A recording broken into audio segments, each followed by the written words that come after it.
Welcome back to Get the Check. I'm Maya. I'm Priya. I'm Annika. I'm Vidushi.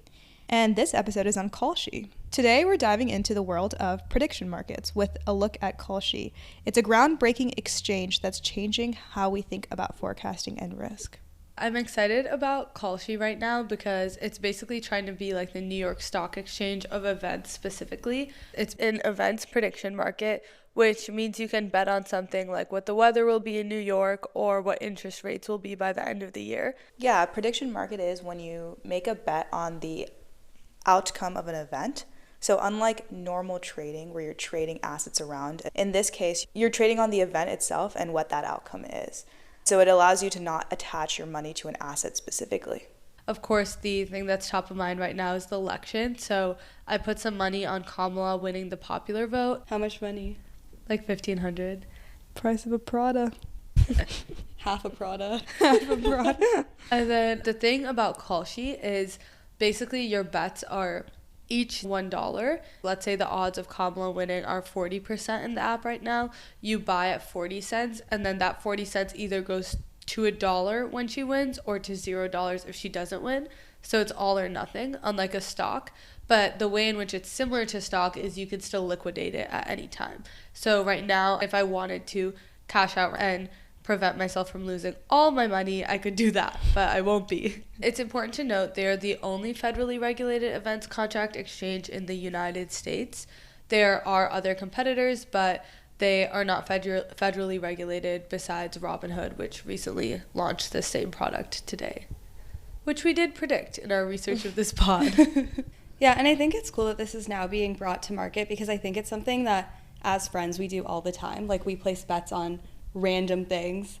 In college, I'd turn to my friend at the bar when we'd be at Kips at Berkeley and be like, I bet you X amount of money those two are going to kiss by the end of the night. And I had an insane track record where I was 9-0. And then after grad, we had one last bet and I lost. And it was this tragedy. And we found out at a later date that actually they did kiss and it just wasn't disclosed. There was uproar. It was Trump screaming the election is rigged level of controversy. It's more about the principle of it. It's interesting. People have always been interested in event markets, but haven't had a place to do so that is necessarily legal. Election betting actually goes back to 19th century America.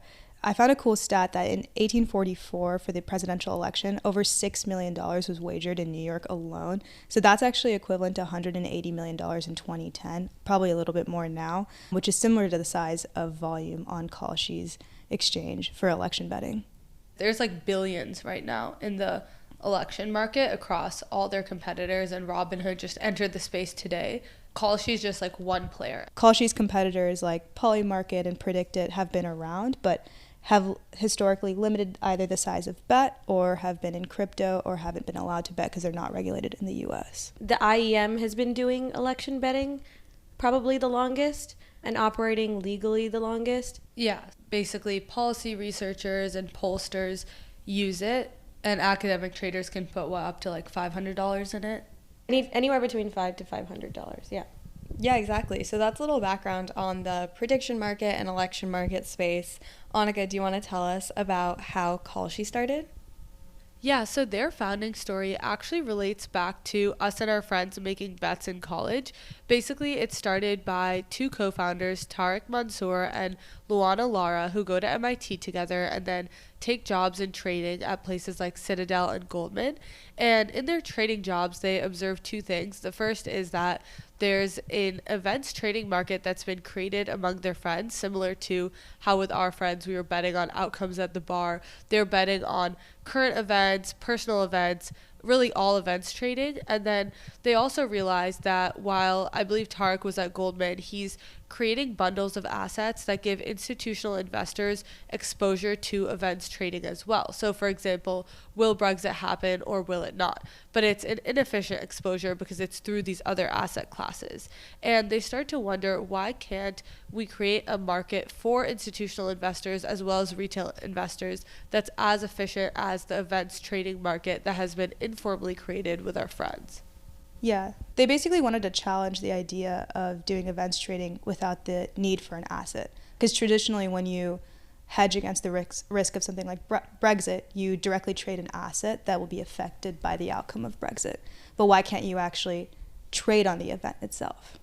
Yeah, like will Brexit happen, yes or no, versus coming up with a bunch of commodities or derivatives that will go in one direction or another. Yeah. Similar to how people trade Bitcoin as a proxy for Trump, because Trump is less likely to regulate Bitcoin. So if Trump gets elected, it will likely go up. But other news comes out that's really anti-Bitcoin and it ends up going down. So they realized the need for this, and they decided to start a company and talk to a bunch of lawyers to see, can we get a platform like this regulated? Yeah, so basically when the founders got together, their first step wasn't user interviews or anything like that. It was just calling a bunch of lawyers and asking them, is there any chance that the CFTC would let us do this? And everyone said no, no, no. And then I guess one of the lawyers said maybe, and that gave them enough optimism to go on this journey and join YC and basically go after the CFTC's regulation in this space. Yeah, and it ended up being a super long process for them that has now taken almost 6 years. There's a funny story from YC where during their final presentation during demo day, everyone was presenting on their hockey stick growth and the user acquisition that they'd been able to have. And they literally just gave regulation updates because that was like the core battle that they had to fight when they were trying to build Kalshi from the beginning. I guess to go into Kalshi's history with the CFTC, Kalshi started in 2018. They got approval for events contracts 2.5 years later in 2020, even though they originally thought it would take like 6 months. They got approval for election-related contracts just last month. But basically, during these 6 years, they have been building their product alongside meetings with the CFTC. There's like 36 meetings on record just about election contracts. And this is not just for election betting. This is just for events trading in general. Exactly. So they got events traded after 2.5 years, and then the election trading journey took even longer because the CFTC said that it classifies as gaming, which is one of the things that they regulate. They basically regulate gaming, war, terrorism, assassination, and other activity that is unlawful from a betting perspective. So then ultimately, how did they get around the idea that election betting was gaming? So basically, they argue against that by saying that the CFTC's definition of gaming is too broad, which I actually tend to agree with. I think gaming, the way the CFTC uses it, is a pretty broad term. Another one of their arguments was that the CFTC basically regulates things that could hurt public interest. And Kalshi was able to actually turn this argument in their own favor and say that something like Kalshi helps the public interest. So essentially they're saying that like Kalshi is a form of insurance. For example, if I live in Florida, I could bet on the fact that a hurricane will happen. And so in the case that it does and it destroys my house, I have a little extra pocket money to pay towards rebuilding my house in Florida. Yeah. Exactly. Yeah, I think in theory it's cool that Kalshi says that they can help public interest, but in reality, I don't actually think this is how it ends up being used. And I also do understand the flip side and the CFTC's concerns because in regards to things like market manipulation in a prediction market, there are a lot of things you need to think about. I find it kind of similar to how sports betting works. For the entire regulation journey for sports betting, essentially one side was saying that it's going to invite insider trading and people throwing games and people, manipulating that market in their own favor. And that could apply to any kind of prediction market. Yeah, so I think the CFTC was explicitly worried about this and asked, Kalshi to show all their surveillance methods and came to an agreement between both the CFTC and Kalshi that Kalshi is doing enough surveillance methods. To wrap up the rest of the timeline, they still don't think Kalshi's meeting the bar with election contracts. However, the judge ends up making the final call that it actually will be allowed. So as of right now, when it comes to elections, the CFTC and Kalshi basically don't see eye to eye, and the CFTC has released a statement that they continue to think it is not in the public's interest. And so does that mean election betting is legalized for all platforms or just Kalshi? It's legalized for all platforms. It started with Kalshi, and now Robinhood is the other major player in the space. Yeah, so I think regulation was the first battle that Kalshi had to fight to actually become successful. The second battle is the issue of liquidity on the platform itself. Basically, when you have any trading platform, you need to have enough volume of traders, and you also need to have people on both sides of a bet. The issue is that if you have low liquidity, you're going to have really wide bid-ask spreads. The bid is what people are selling at, and the ask is what people are buying at. No one wants to, let's say, buy at $16 and then immediately, if they were to sell it, have to sell at $13. And so the goal is to minimize this bid-ask spread as much as possible. And the market maker's job is to essentially create this bid-ask spread, and that's also how they'll make money from it. Maya, weren't you interviewing for the market maker side of Kalshi? Yeah, it's called Kalshi Trading. I wanted to interview for the app, and the recruiter was like, oh, great, take this interview. And 2 minutes into the interview, I realized I am not prepared for this interview. And I'm like, I asked the interviewer, I'm like, what is this job? Like, I've never had to solve a probability question for a software engineering job. And he was like, oh, we trade and we provide liquidity to the Kalshi exchange. We don't actually work on the exchange. I was like, oh, okay, I'm definitely in the wrong spot. And he unfortunately agreed with me and said, yeah, you are probably in the wrong spot. But yeah, I found it really interesting because I didn't realize that you needed liquidity. And so they have an in-house team to provide this liquidity. And that team can't talk to the exchange at all to make sure that there is no market manipulation happening or any sort of exchange manipulation happening. Yeah, so they were doing this all in-house up until pretty recently when they partnered with SIG back in April, who's a major institutional market maker. And so SIG actually set up a dedicated trading division to trade prediction markets on Kalshi.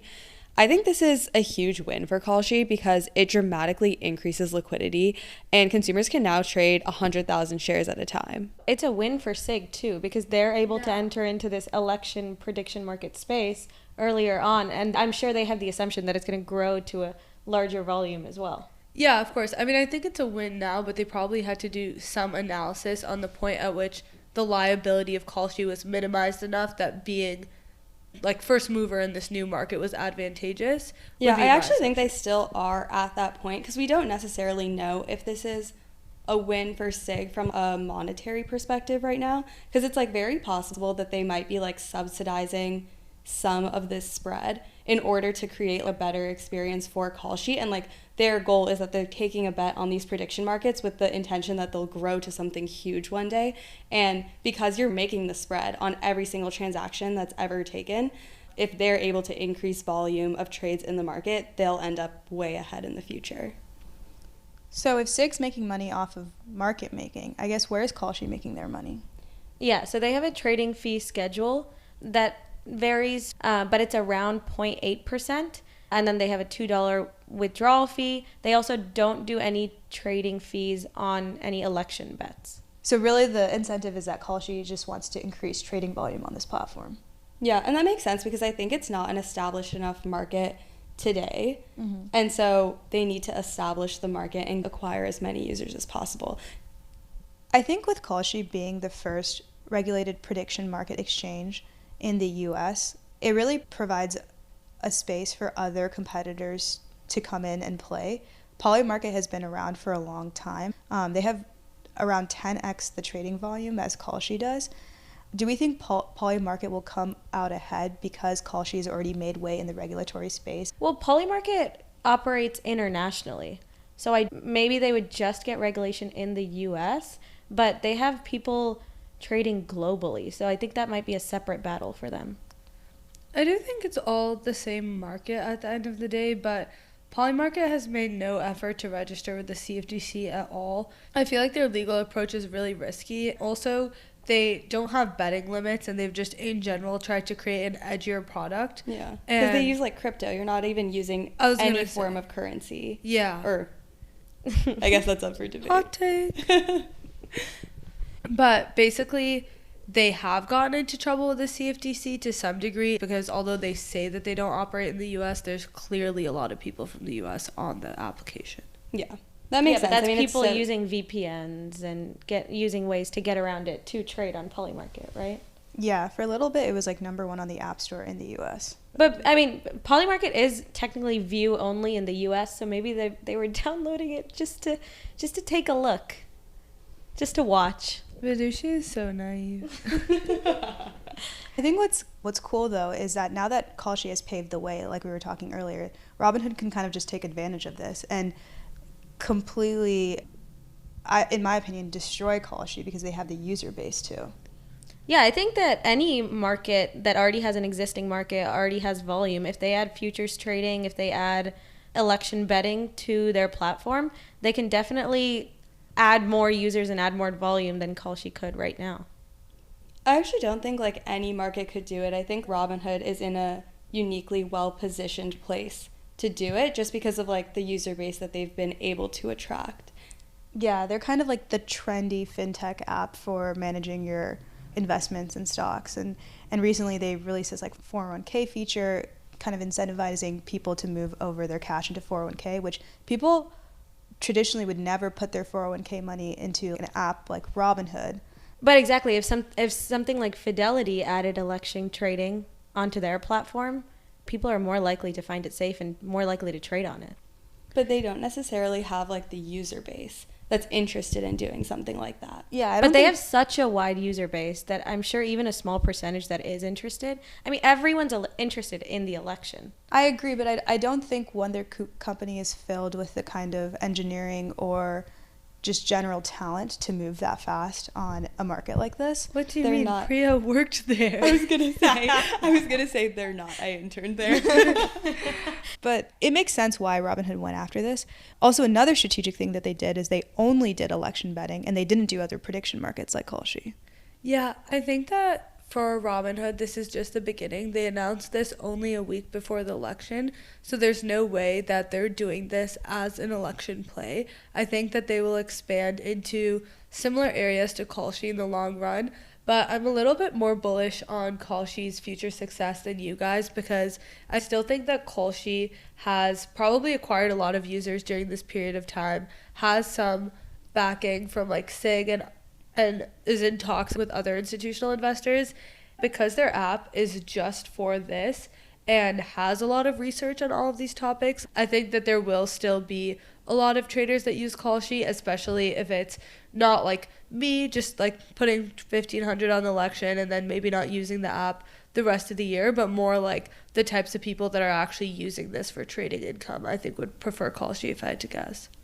I think Robinhood coming into this space is also good for Kalshi because they're expanding the election betting space and the prediction market space. Like the space is so small because of the number of companies that are regulated, which is one, maybe not two.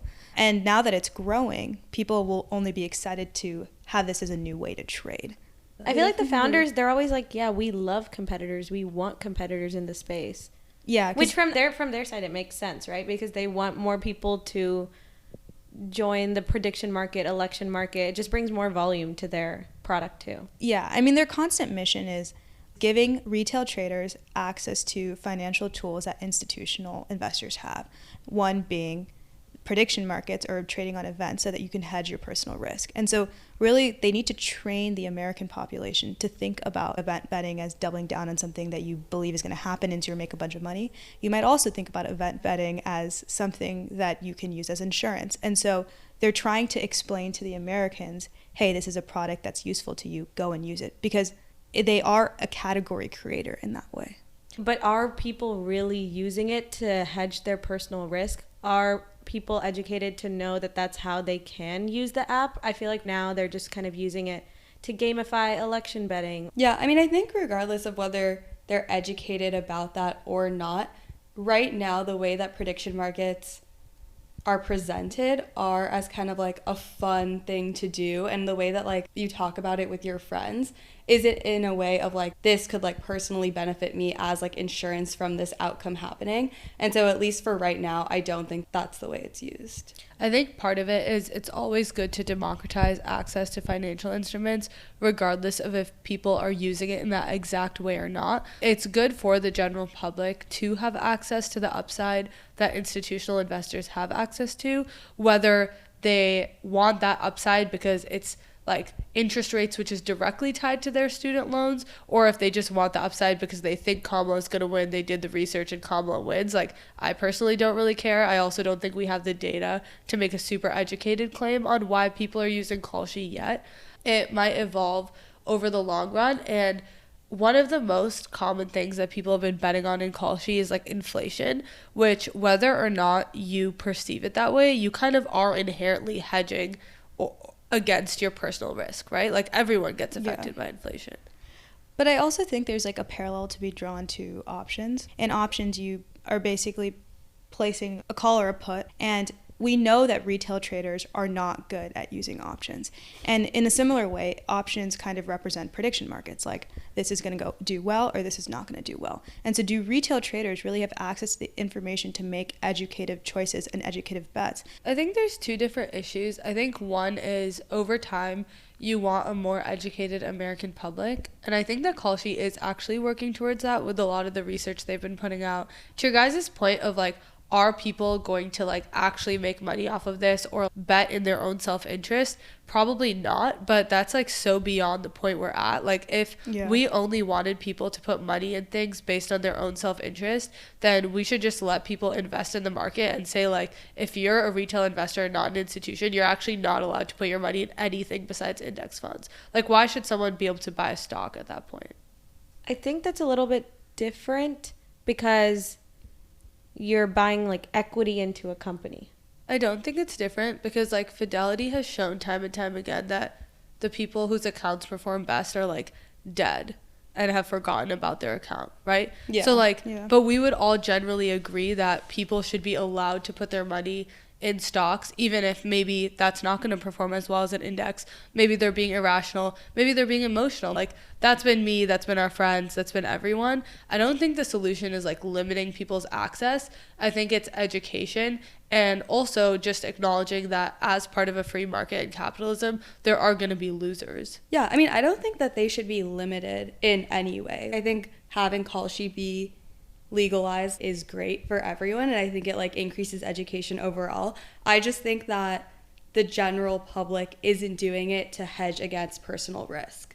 I agree that'll never be the majority of use cases, but I could easily see it being even like 10% of use cases, and I think that regardless of what percent it is, people deserve access to making the same bets as institutional investors, like on principle. Yeah, definitely.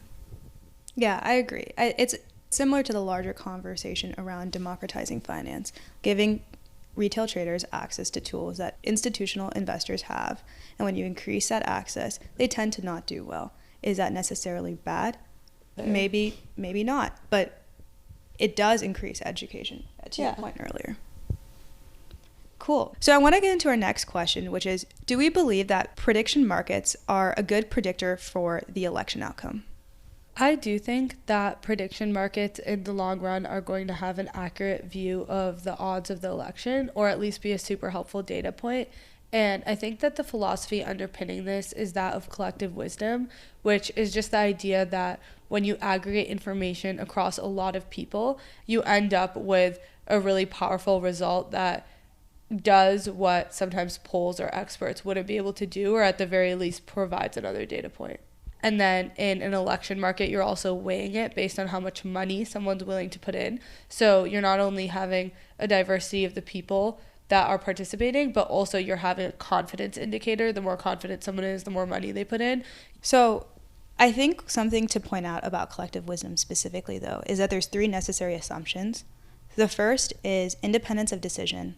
The second is decentralization. So the decision-making power should be distributed amongst the members rather than centralized. And then the third is diversity of expertise, meaning the people who are participating in the prediction market are a good representation of the voter population.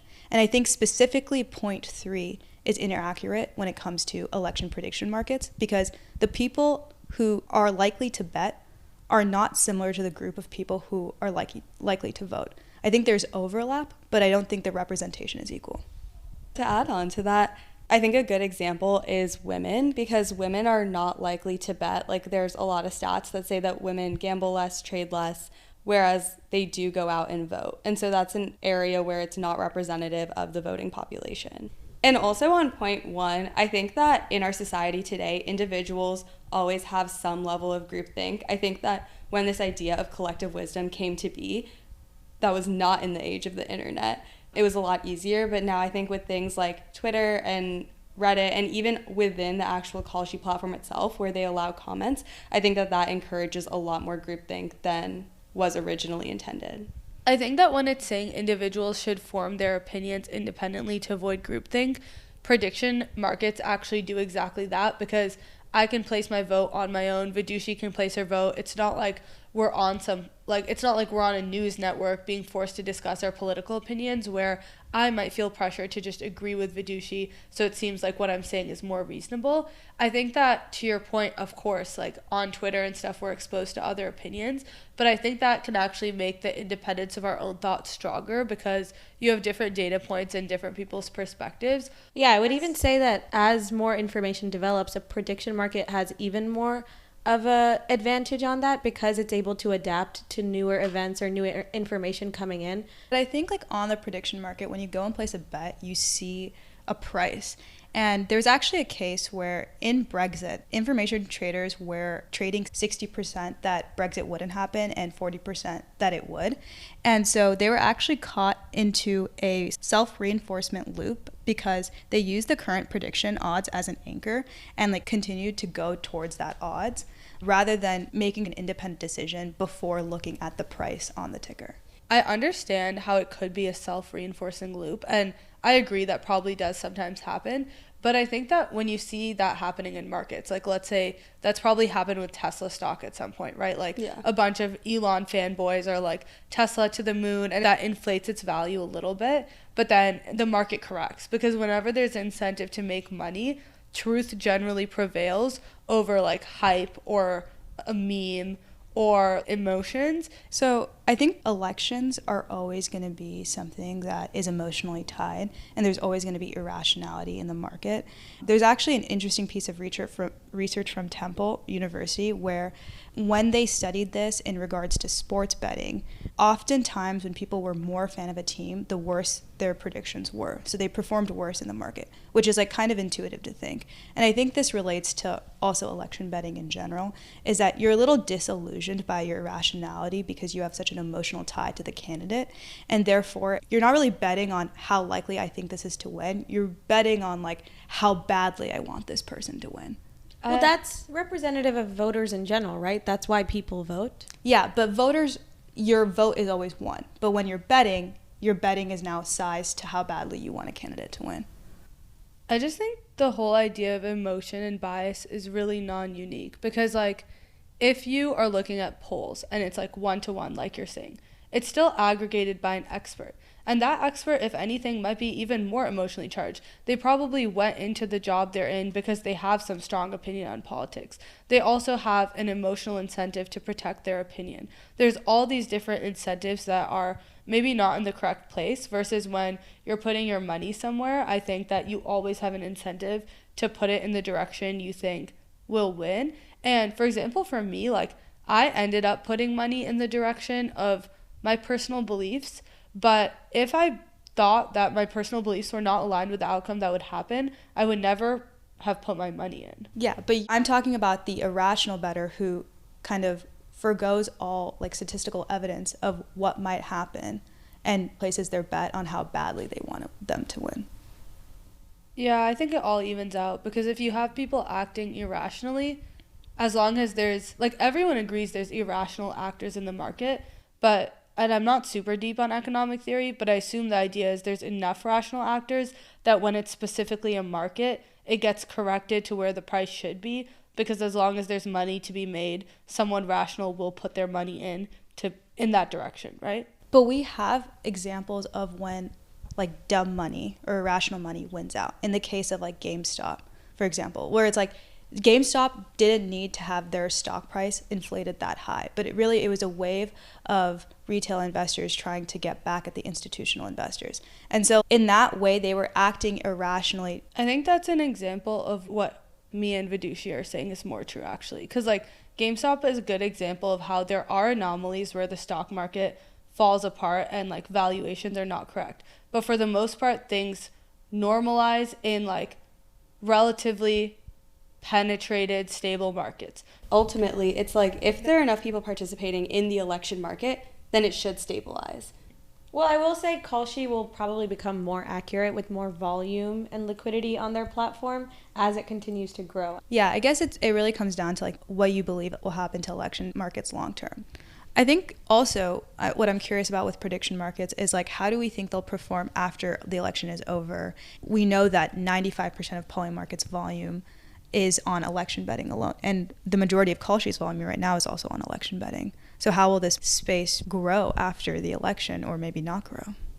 Yeah, Kalshi essentially has to figure out a way to get people to stay on even after election betting, get hooked onto contributing to other prediction markets as well. I think they'll still have to fight this uphill battle of like creating product market fit, of training Americans that this is a space where you want to bet and this is like fun to bet on, or this is something that will hedge your personal risk. Like one of the two goals. I almost think that Robinhood is only doing election betting because they're trying to see the kind of volume and they're not trying to put all their eggs in one basket and completely open up a whole prediction market space, because it takes a lot of work to actually come up with a new market, and each market doesn't have the volume as a single election market. I mean, there's a whole process of Kalshi, Polymarket, Predicted getting these different markets that people bet on from their users and how they source it. Yeah. And to Priya's point earlier, there needs to be enough people on both sides of it. So it's not a super easy thing to figure out all these markets versus like the stock market,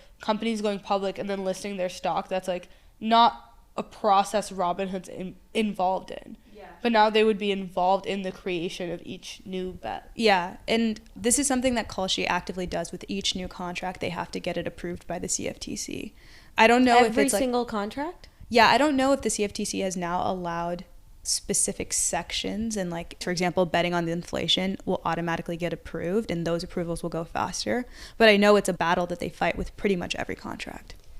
Yeah, I also think that it is in somewhat of a bubble right now. Like prediction markets are a bubble that could burst at any point. I think that they're doing a really good job capitalizing on this whole like election market situation. But I think that long term, it's something that people are going to forget about when it's not like all the rage to do it. I guess like for you, like would you continue to bet on Kalshi after the election, Annika? I guess I would not, because She's a multimillionaire, guys. I would not, because from an investment perspective, I like to invest my money relatively safely, like mainly into indexes. And because politics is like an area of personal interest, I was down in the context of the election. But now that I have a job and stuff, I don't follow politics closely enough to care to bet on it day to day or week to week if there's not something big happening. Yeah. I think that that's kind of like the bucket that I fall into also. And I feel like because of that, it's like a hype cycle that we're currently in that we might not continue to see moving forward. I'm personally too risk averse to really engage in betting on Kalshi. Every time I think about it, I open it and I'm like, never mind. Didn't you have thousands in crypto tokens? Oh, okay. But that was different because I actually paper traded NFTs for I think 2 months to make sure the strategy I had in mind was good. And then Wait, that's so impressive. And what was your percentage return? Like, what was it, 300-400%? Whoa. Wow. Yeah. I'd also like to think that, I think it was mine, Priya's point earlier, we are kind of aware of the fact that something like Kalshi or Robinhood is in a way preying on the irrational actor here. And so I try my best to not like fall into that trap. And so I feel like politics is a point of personal interest, but the weather in New York tomorrow is not. And there's a ton of people trading in that market that look at satellites and are weather experts. There's people making $1 million a year on Kalshi. Like they had their first millionaire recently. Yeah, I was going to say that. I don't think that people who are risk averse like us is the demographic of Kalshi. It's people who will do the research into looking into what are the actual odds and putting in money into the non-traditional events that they can bet on. Yeah, but then it's like the question of like, can they get a wide enough user base for this to become a real business? I mean, it is like a real crypto, business, right? Like originally, who was trading crypto? It was a really small group of people. But then as crypto got bigger, the amount of people that felt like they could get a piece of the pie or they knew something someone didn't, or for some reason they had some type of edge. I honestly ended up probably up from crypto, but like not substantially. and it didn't really matter. So it's like, would I do something like that again? Probably not. But if I had a lot of personal knowledge, then probably. Maybe we're just saying all this because we're women. No, we're saying it because we're risk averse. Yeah, we're risk averse. But is risk of being this risk averse like a result of our natural tendencies because of who we are? No, yeah, there's a lot of factors that contribute to it. I mean, think we the have list goes immigrant on. parents. Yeah. I also think it is definitely correlated. Yeah, and it's most people. Like, most people have their money in an index and are not trying to trade it in random things. Well, most people don't even like, if you look at the actual American population, they don't even have like Any proper money in- 401k set up. Yeah, they or- don't have any money in stocks. I'm Yeah. pretty I think sure Tim Waltz, who's running as Kamala's VP, said he doesn't have a single stock or bond. Yeah, I think that it's something like only 33% of U.S. adults are considered financially literate, which means that 2/3 of the population is not financially literate. Yeah, education on financial literacy, please, America. Meanwhile, at our high school, they had us trading like as part of one of our classes. Oh my Really? God. Wait, I have actually a The ladies crazy go story on crazy. this. Yeah. Like, I was like dead last for 2 weeks in a row, to the point where the teacher would pull my ranking up on the computer and ridicule me in front of the entire class. That makes sense. With And you. I took it to heart. So then I went home and I was like, okay, I must develop a trading strategy. And like, we were in an environment where the stock market was just doing well. Yeah. And so even when earnings reports were bad, like, stocks would go up. But little me thought I was crazy smart. And I was like, oh my God, I'm so smart. And so like, I was at the top of the portfolio by the end of the class. But in reality, I was just in like a really good stock market environment. And I quickly learned that after investing my own money. Yeah, because this was fake money this was like fake money, It was yeah, a yeah. gamified version of the actual stock market. Yeah. So it's fake money, but Don't you say see real gamified. numbers. The CFTC will be at your door. Ooh. Ew, yeah. I mean, this experience actually was like really good, because once I put my own money, dumped it, lost it, I was like, wow, I really should be financially literate. And then I like look at you learned. now, our resident fintech guru. I was waiting for that one. God damn it. There's cheap and expensive lessons in life. I've had a few of both. Cool. Thanks for listening to our takes on the prediction market space, what Kalshi is, how they were founded, and what it means for the American population and the election that is happening. Tune in to the election on Tuesday, and everyone cast your votes. And shall we move on to restaurant pick of the week? Yes. Restaurant pick of the week. Yeah, our restaurant pick of the week is Baklava Story. I'm literally allergic to everything there. Annika never Sorry, gets a Annika. restaurant pick of the week. Yeah, next The week. first week? Next week is all yours, babe. Last week you did somewhere I wasn't invited. The week before that you did Breakfast Little, which I don't even think is that good. And then the week before that we didn't even have restaurant pick of the week yet. And this week you've picked something where I'm allergic to everything. Maybe Well, you have next too many week is hot wherever takes. you take us. Dinner on Annika. No, it was literally incredible. I remember I was working and I saw them on their la-di-da way to Baklava Story. And by the time that I was back at my apartment, they literally came knocking at my door and hand delivered me like hot baklava. It was so good. Anything for you, Priya. Wait, what? Don't be jealous. Someone's jealous. Well, it's not really a restaurant, but it's still a great dessert place. We highly recommend. I've had dreams about it. Many dreams, many dreams. Thanks for tuning into this episode, and we hope you listen to our next episode, which is SpaceX To the moon. to the moon. And beyond. And Mars. To infinity. Hear us talk about the origin of SpaceX, where they are now, what they're up to, especially with Starlink. And also aliens. Cool. Thanks, guys. Bye. Bye.